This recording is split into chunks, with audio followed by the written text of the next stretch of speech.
যুদ্ধ অনেক বড় মাপের। মুতার যুদ্ধের প্রেক্ষাপট এবং সিচুয়েশনটা সম্পূর্ণ ডিফারেন্ট। এখানে আপনাদেরকে আমি তিনজন শ্রেষ্ঠ বীরের মহাকাব্য শোনাচ্ছি। কয়জন? তিনজন শ্রেষ্ঠ বীর পুরুষের মহাকাব্য। নবী সাল্লাল্লাহু আলাইহি ওয়াসাল্লাম একজন সাহাবীকে পাঠালেন, তার নাম হচ্ছে হারিস বিন উবাইদা। কি নাম বলেন? হারিস বিন উবাইদা, তুমি এই চিঠিটা নিয়ে যাও। এটা তো মদিনা রাষ্ট্র কায়েম হওয়ার পরের কথা, একদম নবম হিজরতের 8ম বছরের দিকের কথা আর কি। তখন ততদিন হুদাইবিয়ার সন্ধিও হয়ে গেছে এবং কাজা উমরাও আদায় হয়ে গেছে এবং খায়বার যুদ্ধ জয় হয়ে গেছে। খায়বারের পরের কথা এটা, যে হারিস বিন উবাইদা তুমি এই চিঠিটা নিয়ে যাও, ওই রোমকদের কাছে যাও। তখন তো সুপার পাওয়ার দুইটা, রোমানরা এবং পার্সিয়ানরা। তো এখনকার ওই যে এই কন্টিনেন্টের ন্যাটো আর ওই কন্টিনেন্টের চায়না রাশিয়ার মতো, যেতে পারতেছে। তো সে গেল ওখানে।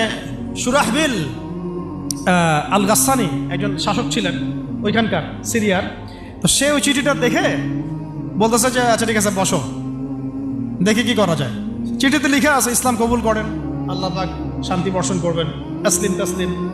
ওই যে নবী সাল্লাল্লাহু আলাইহি ওয়াসাল্লাম চিঠি আছে না একটা রাষ্ট্রপ্রধানদের কাছে, তো সে চিঠি পড়ে উদ্ধত আচরণ।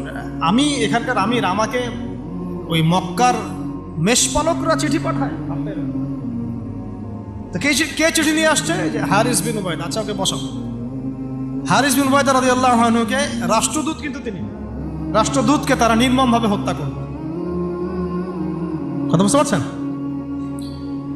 এবার নবী সাল্লাল্লাহু আলাইহি ওয়াসাল্লামের কাছে খবর যখন আসছে রাষ্ট্রদূতকে হত্যা করেছে। আমার সাহাবীকে, কয়জন সাহাবীকে হত্যা করেছে? 10 জন, 20 জন, 100 জন না একজন সাহাবীকে হত্যা করার প্রতিশোধ নেওয়ার জন্য নবী সাল্লাল্লাহু আলাইহি ওয়াসাল্লাম 3000 বাহিনীর একটা জিহাদি কাফেলা তৈরি করলেন।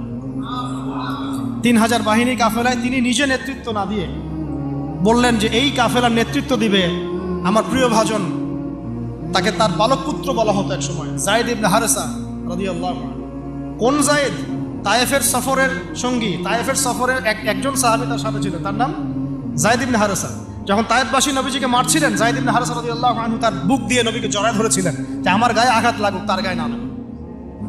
এই সাহাবী যায়েদ ইবনে হারেসা রাদিয়াল্লাহু আনহু, তাকে পতাকা দিয়ে বললেন এই মোতার যুদ্ধের আমির হচ্ছে যায়েদ ইবনে হারেসা। যদি যায়েদ ইবনে হারেসা শহীদ হয় তাহলে পতাকা বহন করবে জাফর ইবনে আবি তালেব, আমার চাচাতো ভাই। কোন জাফর? যিনি আবিসিনিয়ায় গিয়েছিলেন মুসলিমদেরকে নিয়ে হিজরত করতে, মনে আছে? যিনি বাদশাহ নাজাশির সামনে কুরআন তেলাওয়াত করার, সূরা মারিয়াম তেলাওয়াত করার কারণে বাদশাহ নাজাশির চোখ দিয়ে দরদর করে পানি পড়তে শুরু করেছে। ওই বাদশাহ নাজাশিও পরে ইসলাম কবুল করেছে, আলহামদুলিল্লাহ। জাফর রাদিয়াল্লাহু আনহু পতাকা বহন করবে যদি যায়েদ ইবনে হারেসা শহীদ হয়। এরপরে যদি জাফরও শহীদ হয়